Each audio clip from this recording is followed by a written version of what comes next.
Welcome to the Festival of Dangerous Ideas podcast. My name is Danielle Harvey and I'm the Festival Director. FODI is the original Disruptive Ideas Festival based in Sydney, Australia, that aims to bring to light important conversations that push the boundaries of conventional thought. FODI gathers the world's best experts, innovative thinkers and mischief makers to provoke and inspire curious minds.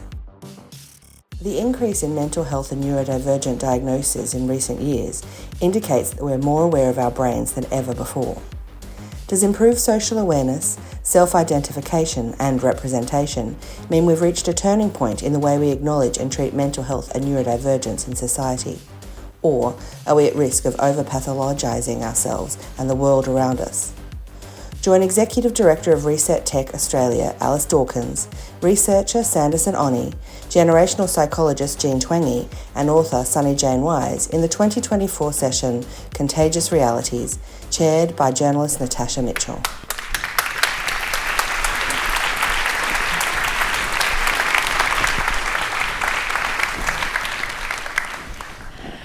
Hello, how are we today? Having a good day at the festival? Welcome, if this is your first session for today, welcome to the Festival of Dangerous Ideas. Welcome to this session, Contagious Realities. My name is Natasha Mitchell. I'm from ABC's Big Ideas podcast and radio show. Just a heads up, we are taking a recording of today as well. There is a mental health crisis happening for young people in Australia, in the world.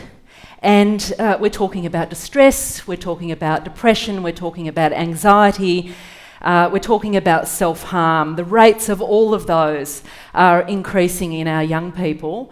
Well, not our young people, but young people. And I guess we could say that the disruption of the pandemic is a big part of that.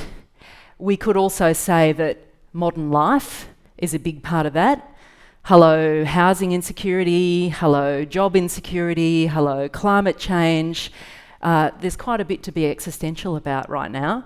The social media is a big part of that story as well.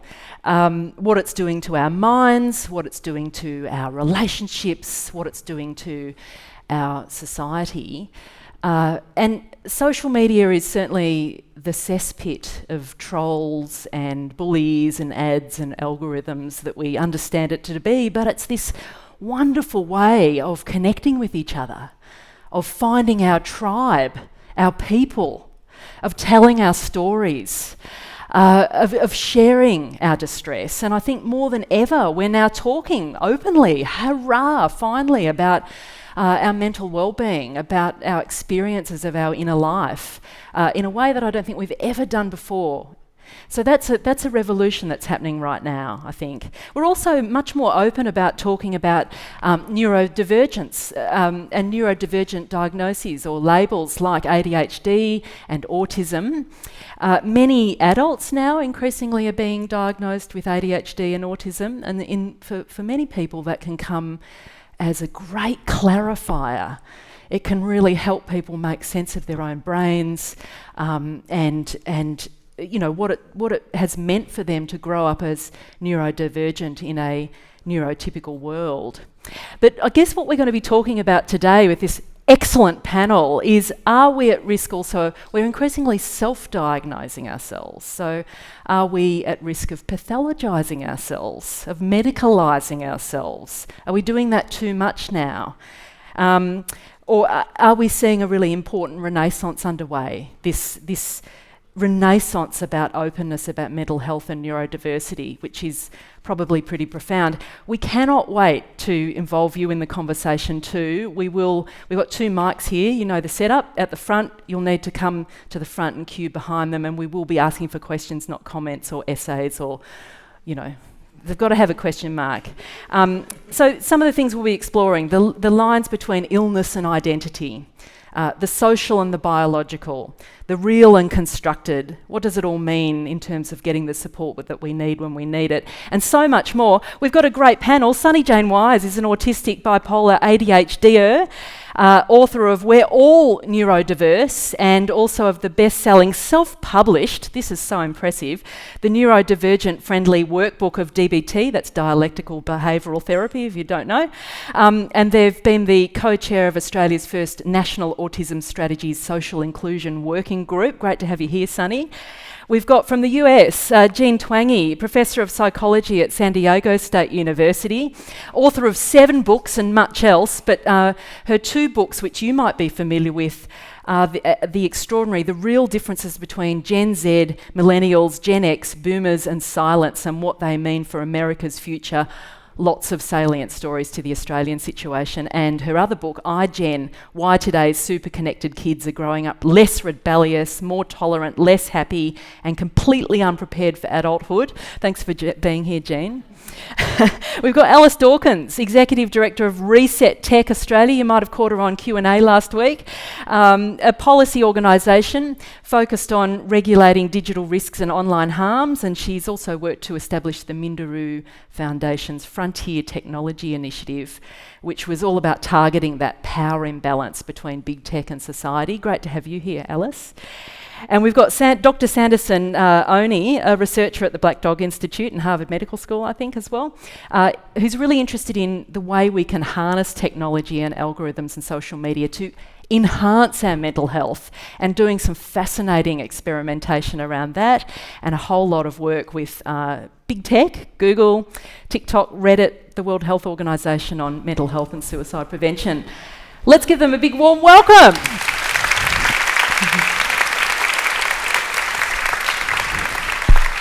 We're all thinking this conversation can go in multiple directions, and you'll take it in various directions for us too with your questions. But let's just kick off with this question. From your perspective, what do you think accounts for the increasing number of diagnoses, mental health diagnoses and neurodivergent diagnoses in young people in particular? Jean? So I'll address the increases in mental health difficulties and depression in particular. So we have to put this in context of when this happened. So I started with the US data, but we now have an increasing amount of data from Australia, New Zealand, the UK, and Canada as well, that indicators of mental health for teens and young adults were either unchanged or actually improving over the 2000s. Then in the early 2010s, right around 2012, we started to see big increases in loneliness and depression and anxiety, and also in behaviors like self-harm behaviors, suicide attempts, and suicide itself. And most of these are actually not diagnoses. Most of these are based on big cross-sectional surveys where you see what symptoms people have, and it's not necessarily people who are going to seek help. So it gives us a cross-section of the population, and we can see this. So given that increase happened around 2012, obviously... And it was striking. It's a very striking increase, yeah. I'm used to having graphs. I did yesterday, so I have to use my hands. Yeah. But we get some bouncing up and down, and sometimes even a little improvement in the late 2000s, and then it's the hockey stick kind of effect. It just goes way up. So for example, in the US data, 12 to 17-year-olds, clinical level depression doubled between 2011 and 2019. Now, so notice this is before the COVID-19 pandemic. So the idea that the adolescent mental health crisis is rooted in COVID and lockdowns and the pandemic, clearly not true. We can rule that out right at the beginning because it started a good 8 years before that. So then, because we started with the US data, there are all these theories of, it's school shootings, it's Trump, it's the Great Recession. Well, none of those line up. Plus, now we have the international data. That rules out a lot of the US explanations, at least, for a lot of it. And then, maybe it's climate change. There's a bunch of problems with that. Concern around the climate has been going on since the 70s. Among young people, it actually peaked in the 90s, contrary to popular belief. Plus, we see the biggest changes in mental health issues among the youngest populations. So self-harm, for example, in the US data, the biggest increases have been among 10 to 14-year-old girls. So it makes sense to consider something about their day-to-day lives and how that's changed. And it turns out that coincides right at the time that smartphones became common, social media became common, but not just that. Teens also started sleeping less, and they started spending less time with their friends in person. So you put that formula together, a lot more time online, a lot less time with friends face-to-face, and less time sleeping. We know from plenty of research that is a pretty bad formula for mental health. And we'll drill into that, but could it also be that there's been a really radical shift in literacy and awareness of mental health conditions? No, we know for sure that's not it. Because because if it was, okay, there's more awareness. And, obviously... So we're getting more help. Or we're talking about but none it of this is about seeking help. It's about the symptoms that people have. Plus, I think what really puts the nail in the coffin of that theory is that we do see the same changes in self-harm, suicide attempts, and completed suicides, and those are all objectively measured behaviors. So you put it all together, it all points in that same direction. So it's not just, for example, people are being more willing to admit to these issues. If it was just that, then you really shouldn't see an increase in suicide. You shouldn't see an increase in emergency room admissions for self-harm, and you do. Yeah. When you see the data, what do you feel as a social psychologist? Well, I'm also the mother of 3 adolescent girls, so obviously I don't feel too good when I see that on any level. And just as a human being, when you see that and you think about the suffering that indicates, for whatever reason, all of it is very distressing and concerning. I guess for the one that always gets me is that enormous increase in emergency room admissions for self-harm among 10 to 14-year-old girls. It has gone up by a factor of 5 since 2010. So and I just think, then you think about each of those families and how young those girls are. Grade maybe 3 to 9 at most. And then that they're feeling that level of distress, that it's not just that they're purposely harming themselves, that they're landing in the emergency room. And that I think just has to be a clarion call for all of us to try to figure out what is going on here and to try to stop it. Yeah. Sonny, how do you think about the increase in, people identifying or being diagnosed, either one or with neurodivergent conditions like ADHD and autism? What's your perspective on that as someone with lived experience and as a really powerful advocate on those issues? Well, my perspective on the increase of people identifying or being diagnosed as autistic or ADHD comes down to increased awareness and access to information, access to lived experience, research that is now being, an accurate representation of the population. Autistic experiences that often went underrepresented or unacknowledged in the past in research is now being undone. So more people are being able to recognize, that they're autistic or that they're ADHD. And, one thing as well, with the rise of autism and ADHD, it comes down that more people are having understanding of their differences, of their needs and their challenges. And it just so happens that these diagnostic labels are what is helping them. But this is actually a two-parter answer, because the second part is that there are more people identifying as neurodivergent, and I don't mean autism or ADHD, I mean neurodivergent as a socio-political identity, similar to queer, for example. There are more people identifying as neurodivergent because they are rejecting the deficit illness narrative, that there is something wrong with them. They are reclaiming their differences and understanding and supporting their needs and challenges without framing themselves as ill or having an illness or having a disease.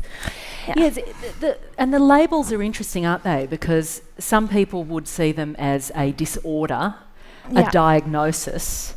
Others see them as an identity to claim and reclaim. And I guess in this conversation, it will probably come up that, are we at risk of pathologising the individuals when we apply a label to them, rather than pathologising the society that is perhaps, and I don't want to conflate neurodivergence and mental illness here, but these themes will be threaded together through this discussion, rather than pathologising the society that might be contributing to what Jean's been describing, for example. And that's the cool thing about neurodivergent, because neurodivergent shifts the focus from illness-disease model to understanding how people who have differences or needs experience barriers and challenges because of how society is set up, the systems of oppression that cause barriers and disadvantages and stigma and harmful attitudes. How powerful have the labels been for you? Because it's been interesting watching a trajectory. Some people push the labels away, don't medicalise me, don't pathologise me. Others go, no, this is my pride. Well, I was actually diagnosed with autism and ADHD when I was about 8 years old. I ended up rejecting the autistic and ADHD label when I was 20 years old. I genuinely believed, like, oh, that can't be me. I'm not like them, because all I was taught was a very deficit illness perspective of autism and ADHD. So I was like, well, that can't be me. I didn't want to be pathologized like that, because I was like, but this is my normal. This is just who I am. Yeah, I've got needs and challenges and differences, but there's nothing wrong with that. So I rejected the autism and ADHD label until I discovered the neurodiversity movement and neurodivergent, and I was offered another perspective. And then I reclaimed that label because, it was meaning something different to me. There was a new narrative.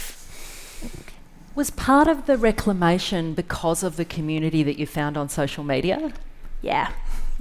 Look, that's such an interesting nexus, isn't it? Because Jean's acknowledging that social media has created mental health chaos, but for you it was about finding your tribe. Yeah, mind you though, I still experience negative things on social media. I get a lot of death threats almost daily. People, telling me to unalive myself. People telling me I never should have been born, and that is very regular.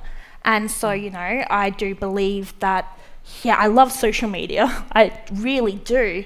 But it's you got to have support outside of social media and coping strategies. And you got to, have that self-esteem already to be able to handle it.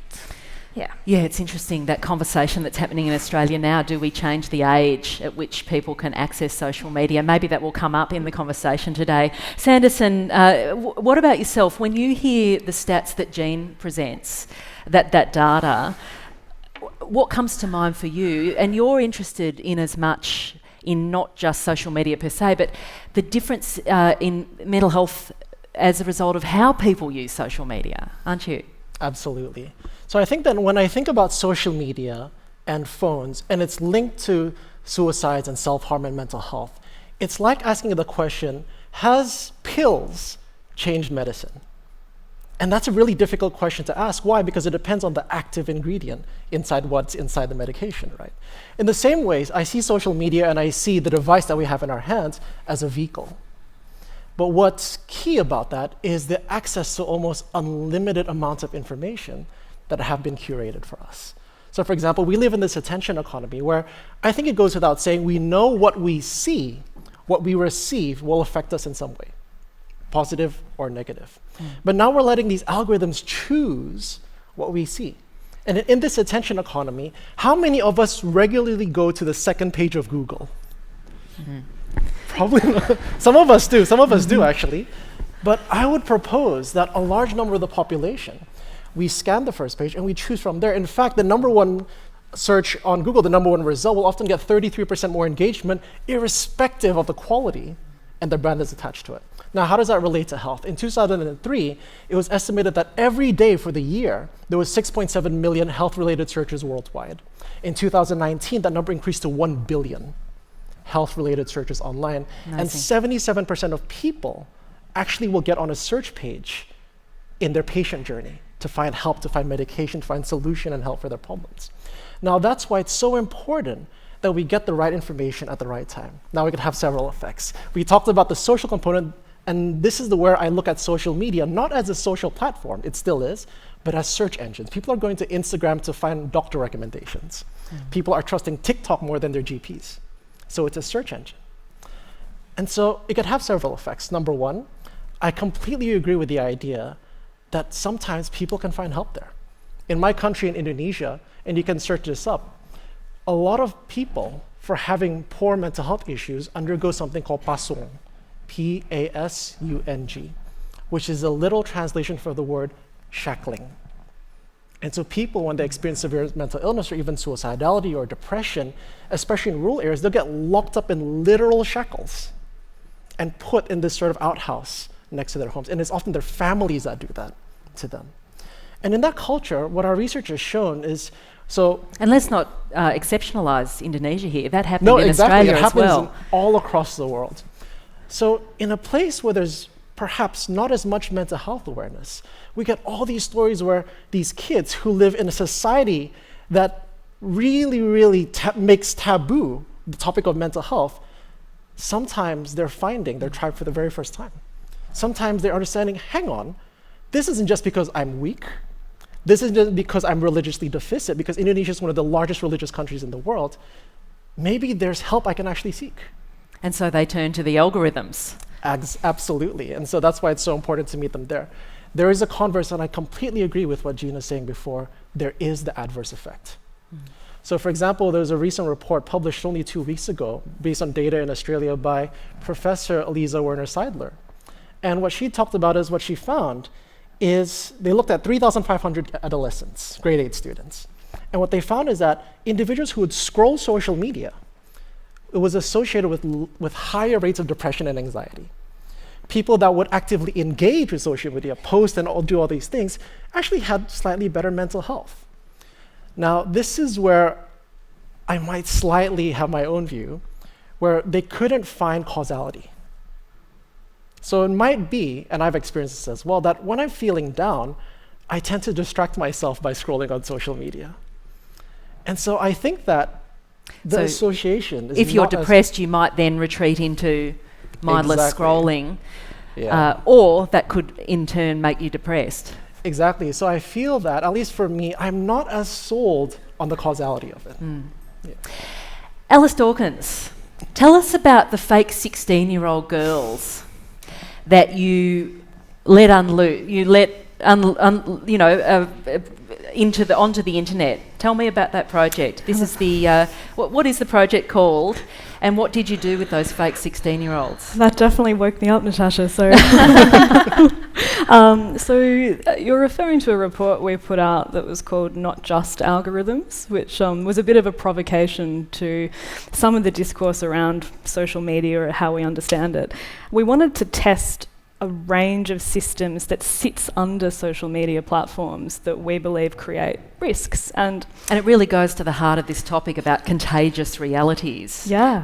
That social contagion via social media platforms, when it comes to this conversation about mental health in young people, is really vital, isn't it? And I suppose that's my first point, which is that when we talk about social media, I think most of us are sort of thinking about memes and gags and posts and that sort of thing. To me, that misses the point. If we're talking about the really transformative social changes that have happened in the last few decades, one of them is the emergence of weapons-grade, powerful underlying technology that sits under all of the memes that we may or may not be sharing, me included.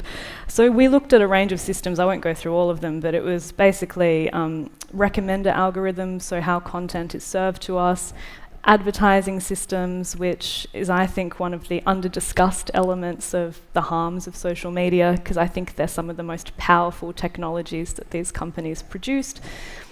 There's a lot of findings. I think the takeaway one that sits with me, if I'm allowed to give two, the first one that was one of these simulated accounts that we told the platform was ostensibly a teenage girl in Australia. And you were looking at the information that the algorithms serve up either via ads or recommendations around eating disorders and risky eating disorder information. Exactly, and we were quite careful about how we framed that, and we took expert advice on what is considered pro-eating disorder content.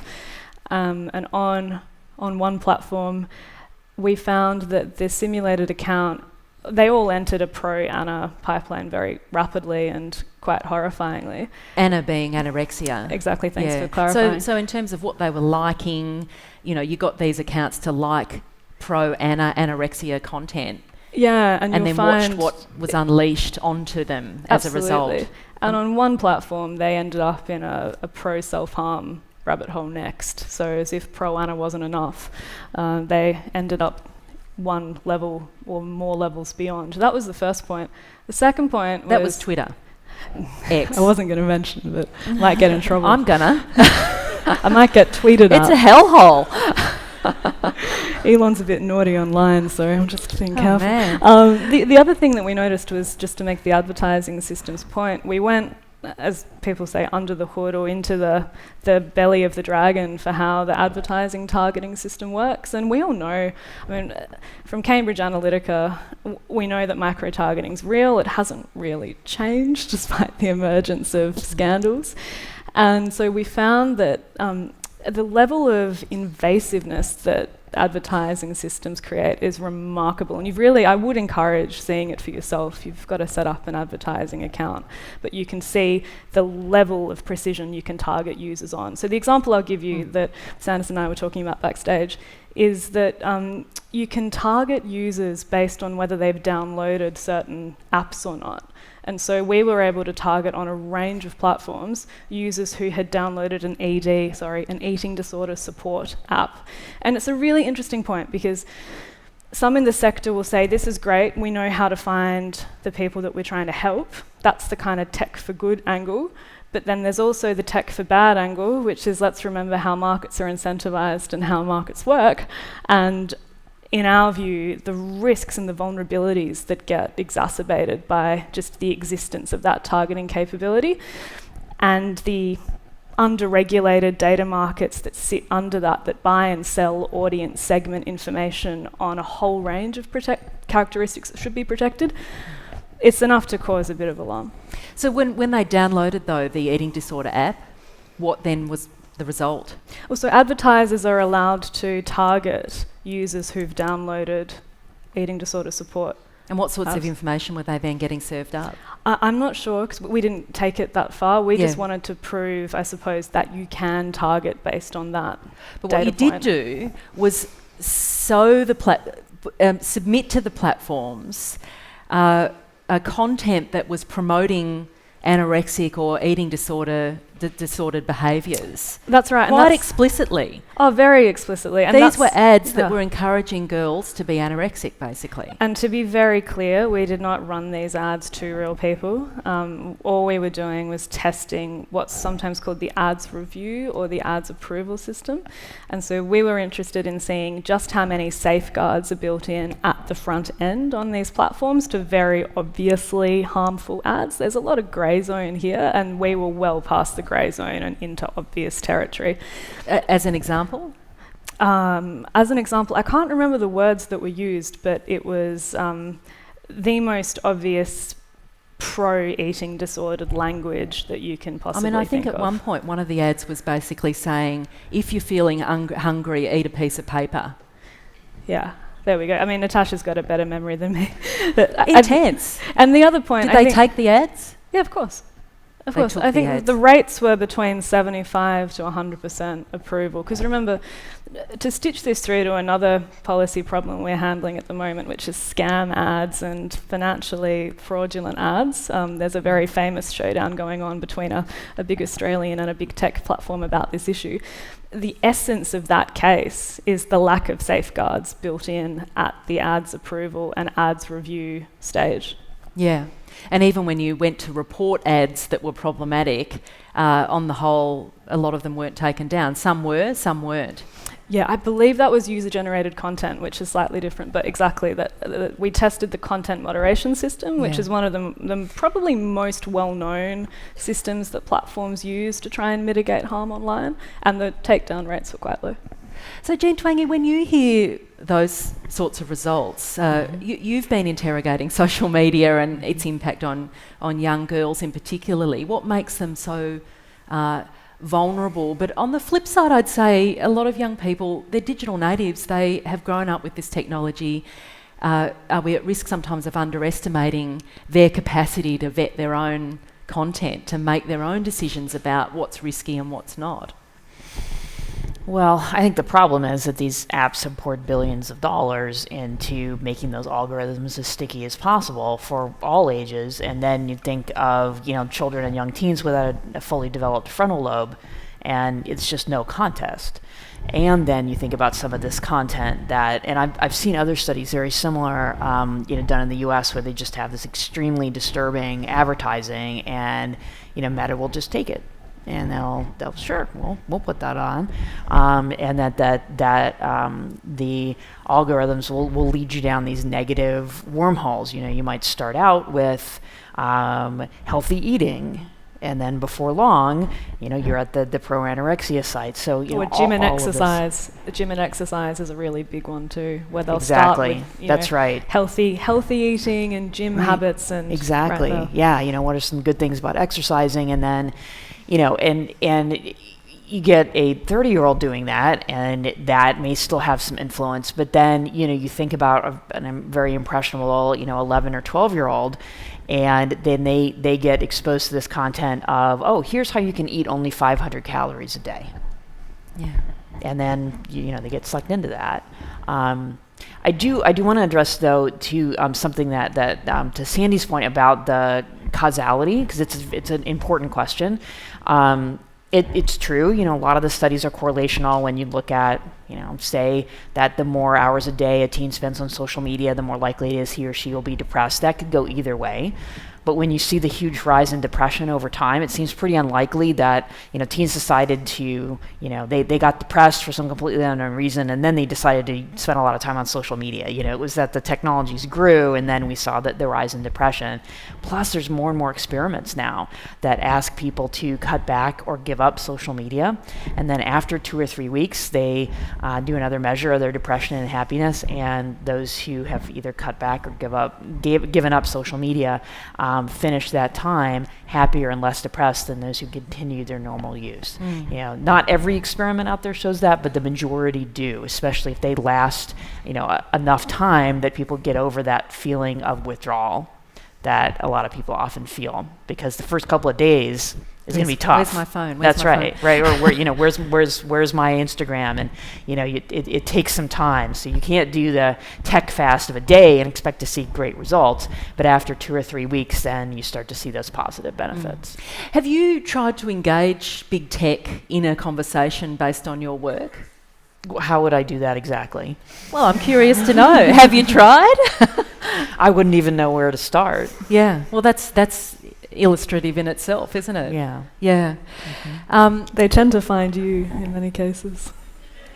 Say that again? They tend to find you rather than you find them. Has that been your experience? Have you engaged big tech in your data? Oh, we send letters all the time. Sometimes they're responded to, sometimes they're not. Sometimes they're responded to by a team of lawyers.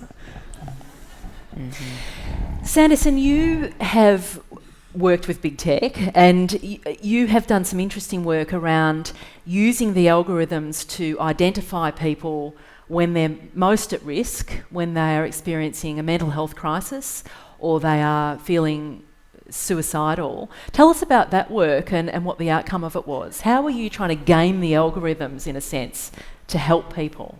Absolutely. I just want to be perfectly clear that I'm not pro-big tech. In case anyone got the wrong impression, I'm not being paid. You're by not the big tech rep on this panel. Absolutely. But you are trying to get in their ear. Absolutely, because the thing is this. I fully support that we need more regulation, as Alice is saying. Until then, I'm going to use everything at my disposal to help who I can. So that's my perspective. So I think that we need better education, we need better regulation, we need to use what's at our disposal, because as Jean was mentioning before, what they're seeing is really affecting them. So it's an arms war about getting people's attention. That's why the advertising industry, whose catchline is the right message in the right place, is $1 billion industry. It's about grabbing your attention. So unfortunately, all the latest estimates show that the suicide numbers aren't going down, despite in the recent years investing millions of dollars in each country to be able to do that. And one of the most striking findings is that a systematic review found is that 50 to 60% of people don't seek help prior to a suicide attempt. And that's not in countries without resources. That's in countries like Australia. So they're not reaching out to help. And I think one of the big reasons is because our approach has been flawed. We're trying to get them to come to us where we should be meeting them where they are. And what we know is that a lot of people will search in the privacy of their own browsers about their suicidality. So the simple thing is, if it's an arms war of attention, can we show them help first? Instead of having a form that'll teach them different methods of suicide. Keeping in mind that as of today, there are 2 pathways to doing that. Number 1, working with big tech, which we know is a little bit but number fraught, 2, to say the least. Yeah. Exactly. But number 2 is running ads, because we're using their own system to be able to get people the help that they need. So we look at several different metrics. One of the metrics that we look at is conversion rate, meaning when they get onto the landing page. Sorry, let me back up. People could be searching up suicide-related keywords. We show them an ad first and foremost that says, help is available. And this is evidence-based help, where we go through a university ethics process to make sure, and we work together with the service providers. And when they click on the ad, they got onto the page, we look at the conversion rate. What percentage of people will get onto the page and engage in a meaningful way? 2 things. Number 1, we know in Australia there's Lifeline that appears. Many countries don't have that. And even in Australia, I won't share the exact words, but when you put in certain keywords, instead of showing the Lifeline banner, it'll give you a map of a place where you can die by suicide. Now, that's why we need to be up there. That's why we need to get their attention. So that's why we also need the algorithms to be more transparent about how they serve data up on the basis of what keywords. Exactly. And that's a black box, right? It absolutely is, and I would give many things to be able to understand the algorithm. But we looked at the conversion rate. The industry standard for ads pertaining to health and medicine is about 3.75%. Now, if the Lifeline thing, or any hotline in the world worked, we would see a 0% conversion rate, because that would get everyone, right? In the US, in the trial that we ran, there was a 16% conversion rate. In Australia, there was a 21% conversion rate. In Indonesia, there was an 89% conversion rate, with 55% of the people who clicked on the ad in Indonesia haven't shared about their suicidality with another living human being. 85% of those people who haven't shared to anyone at all ended up either calling a hotline, booking to see a psychologist, or opening WhatsApp with the intention of sharing their suicidality to a peer. And that tells you? That tells me that while we need to use everything at our disposal to get people's attention. We need to get their attention and tell them that help is available and really meet them where they are. It's a crazy wild ecosystem of information though, isn't it? If they're being served up high risk information alongside help seeking and help providing information, that's a pretty wild little world that we're throwing ourselves into, us vulnerable selves. Yeah, interesting.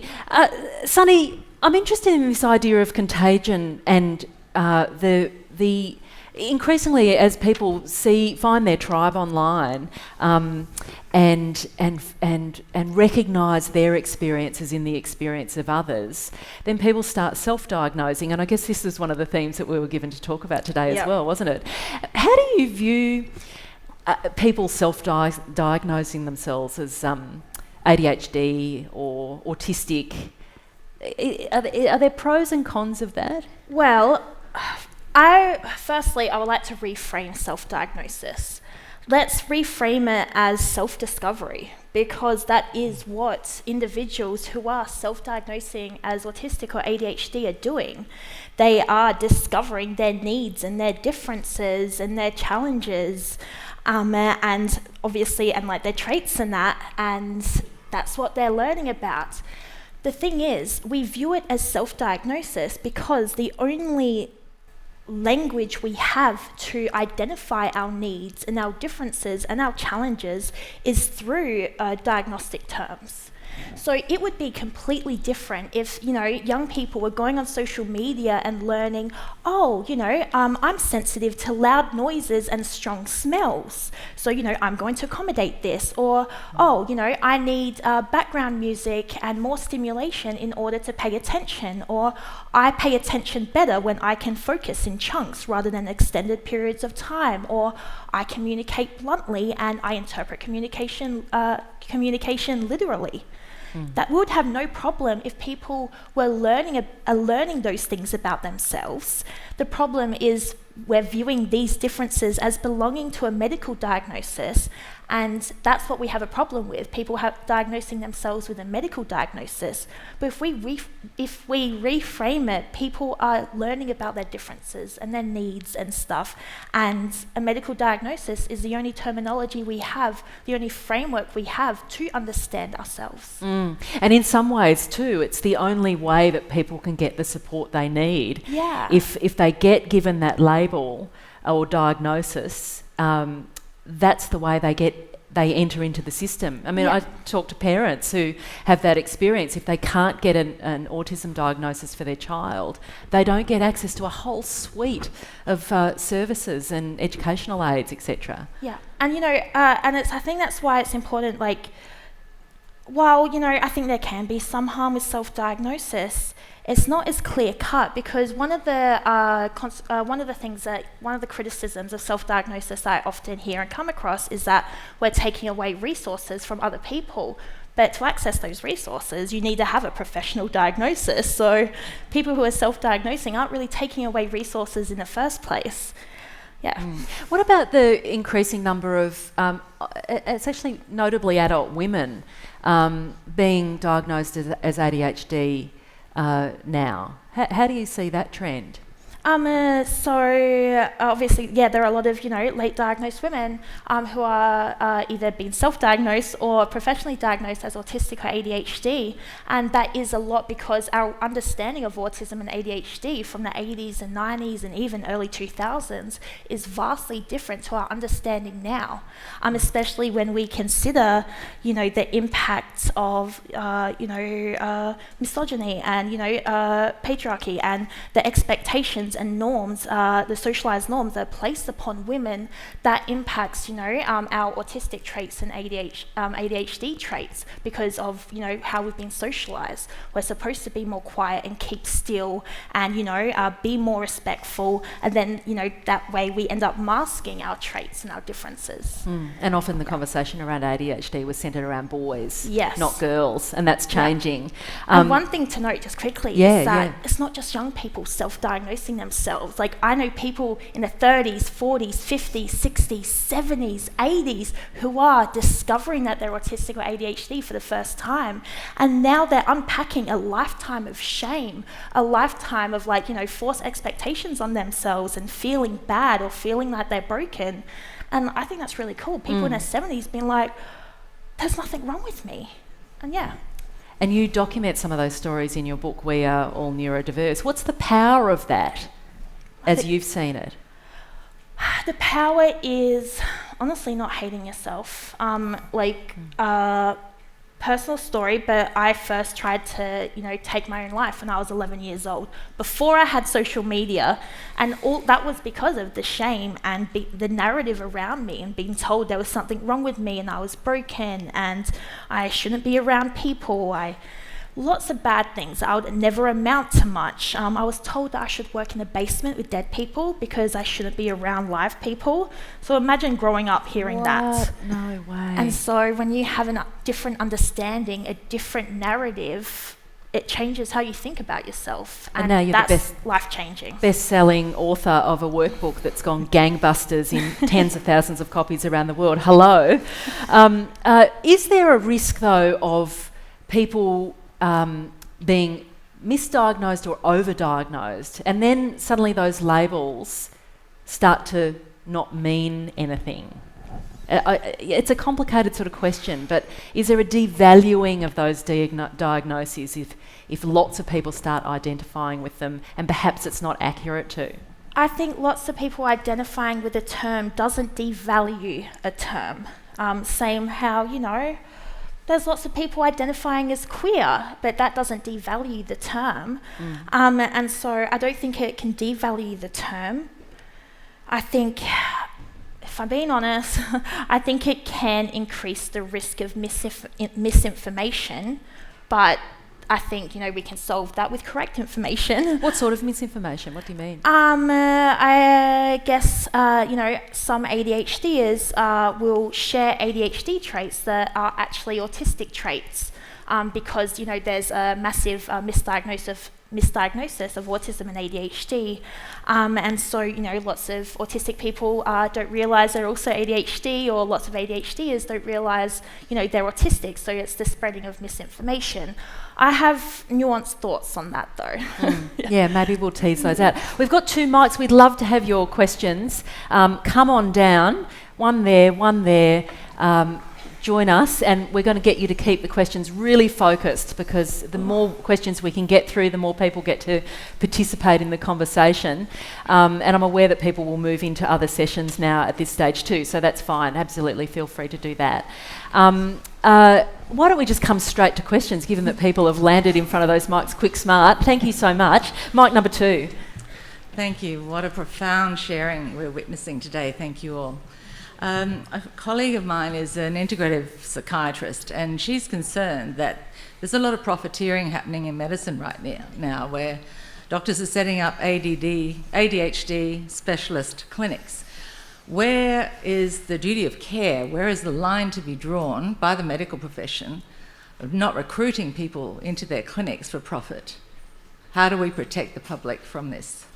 That's a really interesting element of social contagion. And I know people, women who have gone to have a diagnosis and spend a lot of money getting access to screening services. Any thoughts on that? Oh, I got a lot of thoughts on that. Yeah, go for it. So obviously I support, ADHD diagnosis. I don't support the marketing and profiteering of people trying to access a diagnosis. I think it is completely unfair that people are having to pay thousands of dollars to access a diagnosis, to access support. So I think there needs to be some regulations in preventing the marketeering and profiteering of mental health and neurodivergence. And this has always been a problem that, big pharma, say no more. Yes. Yeah, thank you. Thank you. Yeah, thanks. Another question over there, thank you. Thank you. My name's Danny. I'm from a parents group called the Heads Up Alliance. I want to firstly say thank you to Twenge. You're a huge inspiration to our movement. What's the name of the group? The Heads Up Alliance. Heads Up Alliance. Yeah, we try to encourage parents to delay social media and smartphones for as long as possible. So they're not heads down. So they're not heads down, so right? They're living life and having a real childhood. My question is for Sandersan. Sandersan, I know you're from the Black Dog Institute, and I've been reading some of the things that have been coming out from the Black Dog Institute recently. Quite disappointing, I have to say. In my view, and in the view of many parents, blurring the lines between... That's okay. Believe me, I will not let people go on. No, so you're in good hands. Don't worry. We'll be asking questions. But yeah, Sorry if I've upset anybody. Go for it. Okay, I'll get straight to it. Yeah. You mentioned that you weren't quite sold on causality, and you gave the example of it could just be people or children who are depressed who therefore jump on social media and do a lot of scrolling. My question is that I don't think that explains what Twenge was saying. For example, the 5-time increase of children between the ages of 10 and 14 who present to emergency departments. Okay. So what is your explanation? Okay, thank you. Thanks so much for the question. Go for it. And Sanderson's not representing the Black Dog Institute. He's one of a team at the Black Dog Institute. Go for it, Sandy. Absolutely. Thank you so much for the question. It's a valid question. Now, just to clarify what I meant by causality, I don't believe it's the only cause. I think a lot of things could be happening at the same time. I do believe, in fact, and I'm a staunch believer that social media and smartphones have had serious harm in the younger population. I don't think that's the only cause that we might be able to explain that. What do you think the other ones are? Yeah. Actually, I don't know. That's the thing. I don't know exactly, but, and forgive me for this, Jean, it's I'm not sold on the evidence here. I know you talked about how a majority of studies seem to show that people getting off social media seem to feel a little bit better. I think that's true. That's absolutely amazing. Is that the social media component? Okay. Is that sort of being away from screens is why I don't think the science is definitive. So back to Well, Jean. that we don't know exactly what the mechanism is. Exactly, that we don't know the exact mechanism. I agree with you in that social media has had a significant detrimental harm. Can I have a response from Jean? Of Yeah, course, thanks. No. Well, I mean, I think that there's a couple of layers here, but one of them is, if it's not social media and smartphones and its downstream effects, what is it? And I've been asking that question since 2017, and So your answer of "I'm not really sure" is what pretty much uniformly. So if you I drilled get. into the dynamics of what social media is doing to young people? Right. So that's the other question, is like what the mechanism is. Yeah. So that, the first is, okay, you have this huge increase in depression and self-harm and so on. What's the explanation? And nothing else really fits, especially internationally. So there's not really an answer to like, well, what else could it be? I don't know, because nothing else really fits. Then there's the question of, well, why? Why would it have this effect? And I think it's an interesting question. I think when we're talking about our kids' mental health, does it really matter? Does it really matter exactly what the mechanism is? As long as we know that it's something having to do with smartphones and social media. I suppose, you could say, well, if it's mostly cyberbullying, then we can address cyberbullying. But I think it's so many things at once that we can't say it's just one mechanism. It is the displacement of sleep. The disruption of sleep. It is the displacement of face-to-face social interaction. It is the displacement of exercise and going outside. It is cyberbullying. It is body image issues. It is those algorithms that put you down those negative holes, just like Alice was talking about, that you start searching for something relatively innocuous, and then you often end up with that really negative content. I mean, I could go on and on and on. There's so many different mechanisms. And you sort of need to think deeply about that, don't you, in order to be able to address all the variables. I mean, that's where... Alice, did you want to pick up on something? I just wanted to jump in on one point, which is, I don't want to mischaracterize what you were setting up with the framework, but when we were asking, is it social media or is it the screen time, these two things are completely interwoven, and the social media companies know so much about screen time. They have product features and tools and system elements that encourage or can discourage screen time. So I want us to remember, this is a classic reset talking point, but I want us to remember that this is all within the platform's control. We can't just sort of punt it down and say, oh, it's a screen time issue, it's a device issue, that's not social media. It's absolutely within the framework of control that a social media company has. Let's come to another question. Hi. Thanks, Natasha. This conversation around causality is really interesting and has a thread into my own question. We've spoken a lot tonight about the fact that the struggle for attention on social media is really real and really there.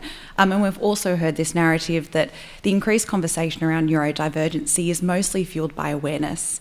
And so my question, driven by curiosity, is how do these things marry up? And how might it be that the environment that is really challenging people for attention and fighting for attention in the social media space, is that increasing some of the needs that we're seeing in the neurodivergency now? Who would like to respond to that? Okay. Yeah, go for it. Sunny. I don't know, I think everything requires a nuanced response. So there are some people where I guess social media is not beneficial to their attention, how they pay attention. Cool. But there are some people where social media is congruent, or like just screen time is congruent and beneficial to their attention span, and so both are valid. So I feel like maybe that understanding of some people, some people's attention is harmed by screen time. Cool, we can address that, find other ways of, supporting them. And then the people who do need support, who do find screen time supporting because it's regulating, I would have loved to have a phone in high school because I didn't have any friends. I was bullied, so it would have been nice to not be alone at lunchtime.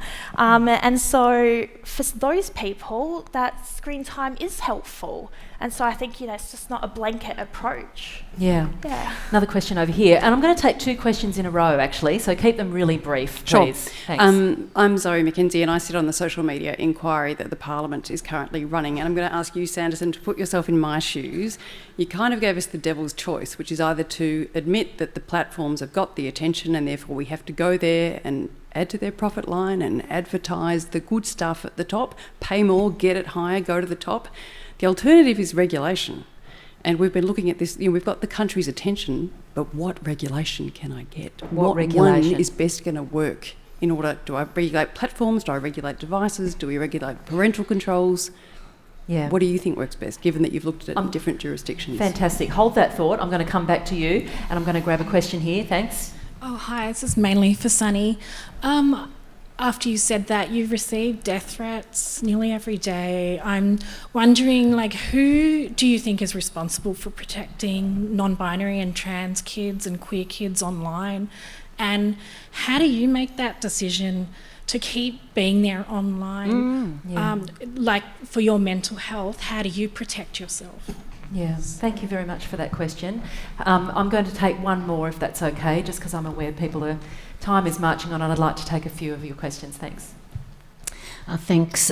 You've talked a lot about loneliness and people not being engaged. Are you aware of some programs that are being developed to engage people, to build social cohesion? I'd be very interested. Thanks. Okay. Right, we've got 3 different questions, and I feel like each of you could take them in a different direction. So, regulation. Yeah, absolutely. Thank you for the wonderful question.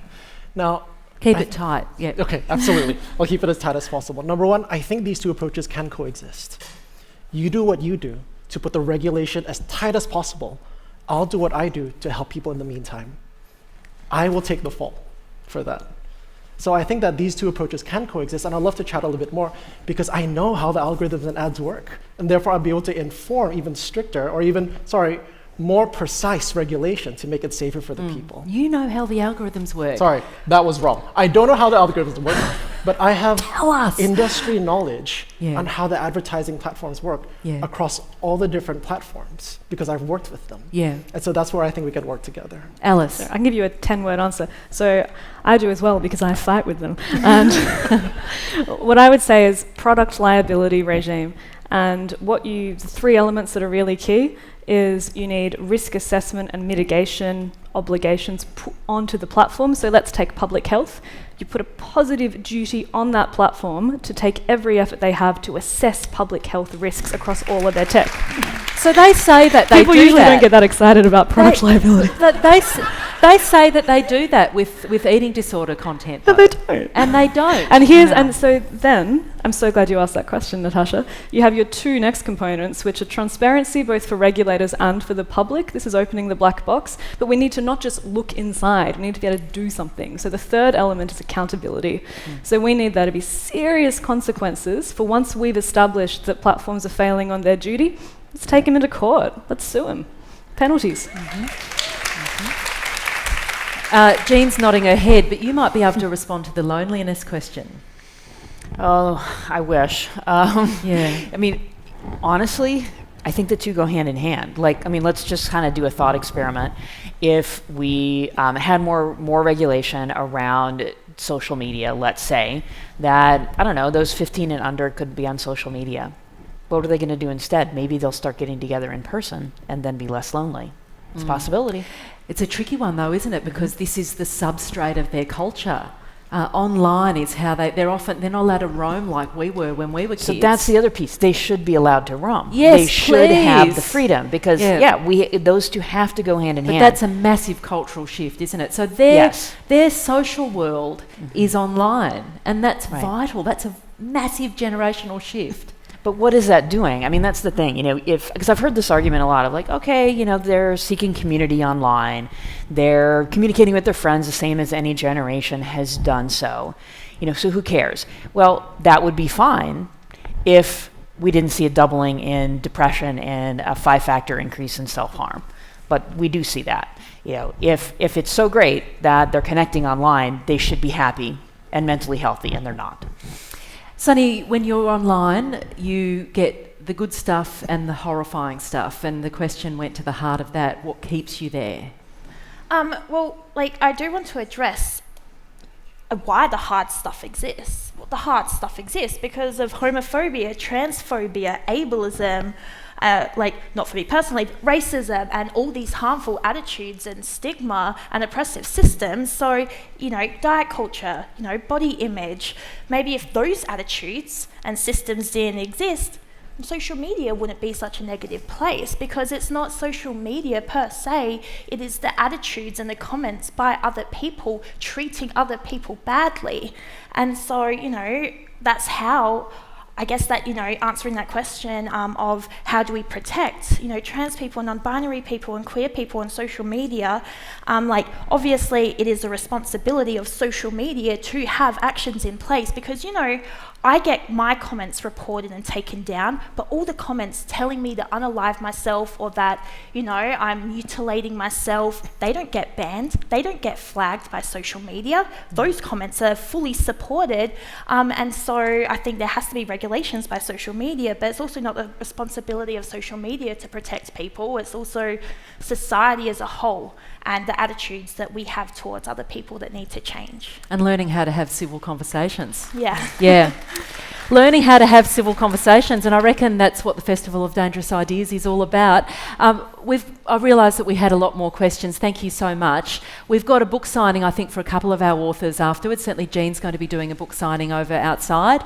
Thank you so much for being here. Enjoy the rest of the festival. Please thank Sunny Jane Wise, Jean Twenge, Alice Dawkins and Dr. Sandersan Onie. This session was recorded live at Carriageworks Sydney in August 2024. The Festival of Dangerous Ideas is presented by the Ethics Centre. The Ethics Centre delivers programs and experiences designed to bring ethics to the centre of our life. We offer counselling for individuals, leadership and development services, events, courses and educational resources. As a not-for-profit charity, we rely heavily on donations and memberships. Please visit ethics.org.au to find out more. Thank you.